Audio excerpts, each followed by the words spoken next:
Guys, এমন কিছু YouTuber ও streamer আছে তারা নিজেরাও জানতো না যে তারা লাইভে ছিল। লাইভে তারা এমন কর্মকাণ্ড করে বসে যেগুলো মুখে বলাই অসম্ভব। তাই আমি সেই লাইভ গুলোকে আমি তোমাদের দেখাতে যাচ্ছি যেগুলো পুরো ইন্টারনেট ভাইরাল হয়ে আছে। তো সর্বপ্রথম আছে আইসো স্পিড যে কিনা আমেরিকার সব থেকে বড় ইউটিউবার। সে এমন কুকর্মকাণ্ড করে বসে যেগুলো পুরো ইন্টারনেট ভাইরাল হয়ে থাকে।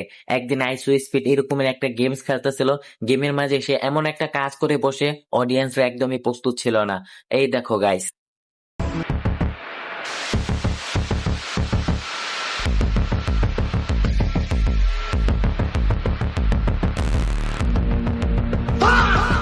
গাইস এটা তো একটুক ছিল, এখনো আরো ইউটিউবারদের কর্মকাণ্ড বাকি আছে, তাদেরকেও দেখে নাও। এবার তুমি যাকে দেখতে যাচ্ছ সে কিন্তু ইন্ডিয়ার ইউটিউবার। তার চ্যানেলের নাম হচ্ছে মর্টাল।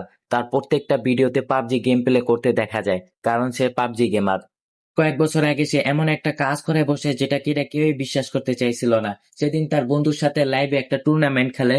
টুর্নামেন্টের মধ্যে সে একটা বিরতি নিতে চাইছিল, কিন্তু সে স্ক্রিনটা বন্ধ করতে ভুলে গেছে। সেই সময় সে এমন একটা কাজ করে বসে যেটা কিনা কেউই প্রস্তুত ছিল না। দেখো ভিডিওটা গাইস।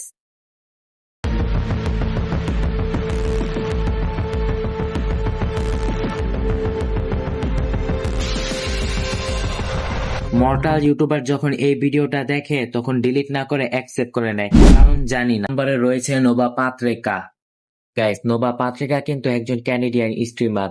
এখন যদি তার চ্যানেলে সার্চ দাও তাহলে দেখবা মিলিয়ন মিলিয়ন ভিউজ আছে, কিন্তু তার পুরাতন ভিডিওতে এমন কিছু করেছে যেটা চোখে দেখার মতো না। নোভা পাত্রিকা প্রতিদিনের মতো স্ট্রিম বন্ধ করে, কিন্তু এবার ভুলবশত হয় নাই। কিন্তু সে এমন একটা কাণ্ড বসায় ফেলায় যেটা তোমাকে আগেই বলছি। বন্ধ করার পর সে চলে যায়, কিছুক্ষণ পরে সে একটা করে বাকিটা ইতিহাস।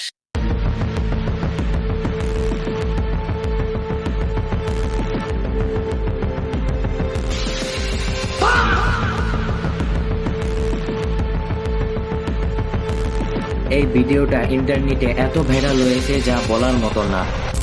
এরপরের ইউটিউবার হলো ব্র্যান্ডন লোকা। গাইস, এই ইউটিউবার কিন্তু অনেক অনেক ভিডিওতে রিয়াকশন দেয়, একজন রিয়াকশন ইউটিউবার। এমনই একবার এমএমএ ফাইটে লাইভে একটা রিয়াকশন দিচ্ছিল, কিন্তু কিছুক্ষণ পর তার একটা বিরতি নিতে হয়েছিল।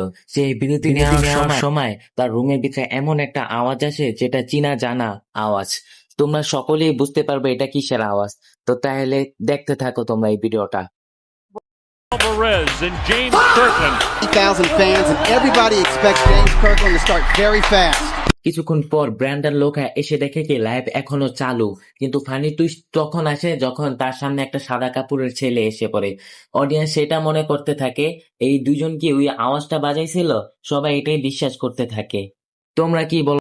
এরপরে রয়েছে সুইট এনিতা। সে পুরো লিমিট ক্রস করে দিয়েছে। সে সবার সামনে এমন কর্মকাণ্ড করেছে যেটা দেখলেই বুঝা যাবা, একদম পুরো ক্যামেরার সামনে। ভিডিওটা দেখতে থাকো তাহলে।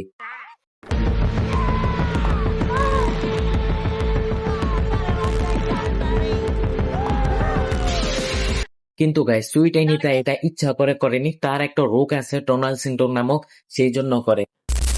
অনিসন এডুকেশন এটা কিন্তু বাংলাদেশের কোচিং ক্লাস গাইস। এখানে 1 থেকে নিয়ে 4-5 পর্যন্ত পড়ানো হয় ইউটিউবে। কিন্তু একদিন লাইভে দুইজন স্যার টিচার এমন কাজ করে বসে যেটা বলার মতো না। তোমরা ভিডিওটা দেখতে থাকো, একদম সবার সামনে লাইভের ভিতরে সব বাচ্চারা দেখছিল। দেখতে থাকো।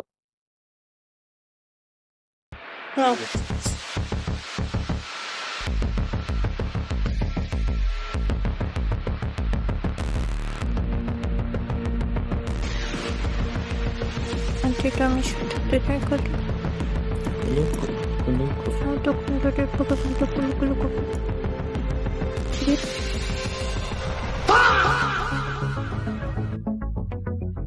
তারপর রয়েছে কিমিকা। গাইস, এই মেয়েটার কথা আমি কি বলবো। আমি তোমাদের ডাইরেক্ট বলে দিই, 2022 সালে তার বয়ফ্রেন্ডের সাথে লাইভে সে সবার সামনে। তো দেখতে থাকো গাইস।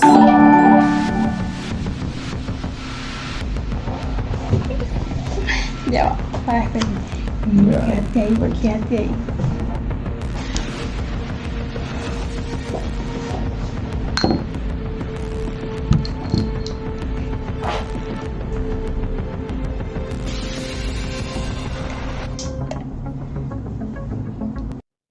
এরপরে রয়েছে এসএস স্নাইপার উলফ।